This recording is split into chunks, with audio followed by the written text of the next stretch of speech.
Hey everyone, Ian here, and I'm back again with another S15 DIY video. And this time, because I can't find any information anywhere online or even in the repair manual, I'm going to be removing and replacing the aircon condenser because it's summer here in Australia and it's getting really hot, and a functioning aircon would be really good. Now, I got it all tested out and the system has a hole in it, so let's go in and have a look and see what needs to be removed before you can actually get to the unit itself. All right, so luckily enough, I was able to source a second-hand part, and in Australia you can come across these. I don't think there are any sort of solutions aftermarket or OEM anymore, so if you need aircon, make sure you look long and hard before you start this job, because you might have issues finding one. Otherwise, you might be able to repair it. I don't know. But looking closely, it looks like there are only two mounting holes here, and then there are the sort of little guide sections down the bottom. This is upside down currently. Now you want to remove the under tray as well, and look what I found. It's all the excess aircon oil. And then looking in the engine bay, I have been informed that you need to go in from the engine side, so no need to take the bumper off, which is awesome because that's what I'm used to for these kinds of jobs. So it looks like definitely that intake piping needs to come off. Of course this, and I might move this across as well just to give extra room, and I need to also drain the radiator as well, because that apparently needs to come out completely to then get to the condenser, which is just back here.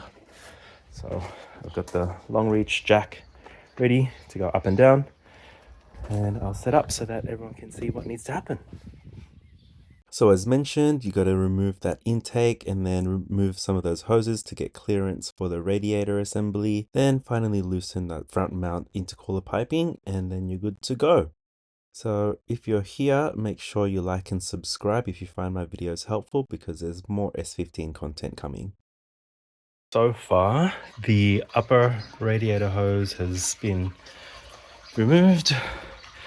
Also, the lower one down here removed, and of course the under tray removed. And then I think for the next step, I'm going to get this fan shroud off, and I can see there are these two bolts that hold that on, and hopefully it'll come off in two pieces, I'm hoping. But before doing any of that, remove this lower piece of the fan shroud. Okay, so ignore that part about those two bolts that hold the fan shroud assembly to the radiator. You don't need to undo them at all. You actually just need to remove that top radiator hose, and then there are two hold down clamps that are on the reinforcement bar. And then once those are removed, just make sure you've got clearance and there's nothing in the way. You remove that little overflow pipe, and then the whole assembly actually just pulls out. You also want to make note of this plug that you need to disconnect before removing that assembly. Well, okay, so that was a lot easier than I thought it would be. So that's pretty cool. So now that that whole assembly is out, we can see that the leak is in fact down here. You can see all that green dye that's been spewing out when the aircon guys tried to fill it up with gas. So time to take that out, and I think the bolt is just behind this wiring conduit here, and on the other side you can see it quite easily just underneath the points there where the AC lines go in, and of course just unbolting the AC lines and putting in new O-rings. So here I'm just removing those two bolts at those mounting points, and then what you want to do is loosen up the air conditioner receiver dryer bracket to then be able to free the air conditioner condenser inputs and output points, and to disconnect it from the rest of the system. Then you'll be able to lift the condenser out.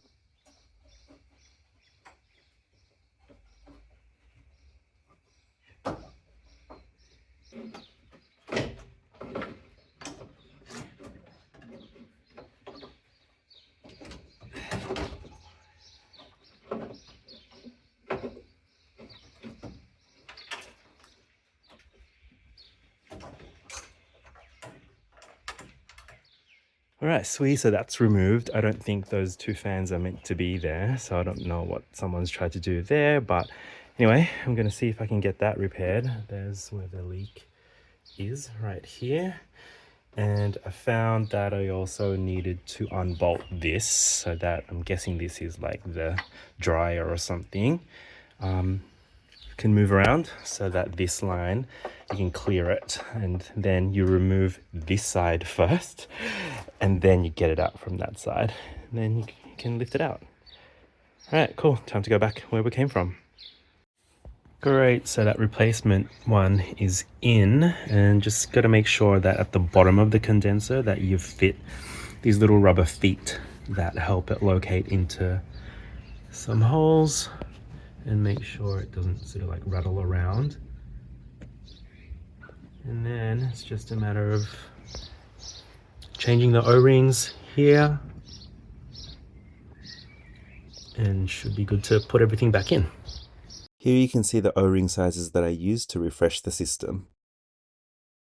Now, just to complete this job, I've also got a new receiver dryer, and this was really hard to find because you can't really find a listing online that shows you one that is directly for the S15. The only ones I could find were from eBay, luckily from an Australian website or Australian supplier, but it wasn't clear that it was just for an S15. So I went into Repco and checked out various options, and so this is the one that I pulled out. It's got the sensor on it here, and the one that I ended up getting was this receiver dryer here. You can see the part number there, so RDX 609. The one the girl was recommending wasn't this one, but when I asked to have a look at them, this one looked the most similar, and I did test that sensor and it does thread in, so that's good. And you can see that it's very similar. The only difference here is the height, where you can see, oops, you can see one is taller than the other one, but that doesn't matter. It's mainly the diameter is the same, so it's going to fit into that bracket easily. And yeah, I'm just going to install that and should be good to go to get everything regassed. Yeah, and I didn't get the other one that she recommended because it didn't have this top middle thing. I don't know what that does, but I chose this specifically for that feature on the top there. So I think maybe that's important. The other one was just flat, so I wasn't sure what that does, but you know, this one looked the most similar, and I believe it's for a Pathfinder, so hopefully this works. So that should be everything you need to know to remove and replace your air conditioning condenser and also the O-rings. Then all you want to do is go back from where you came from and refill the cooling system. That is it. So thanks for watching, and if you like my content, make sure to like and subscribe. Here's more S15 videos for you.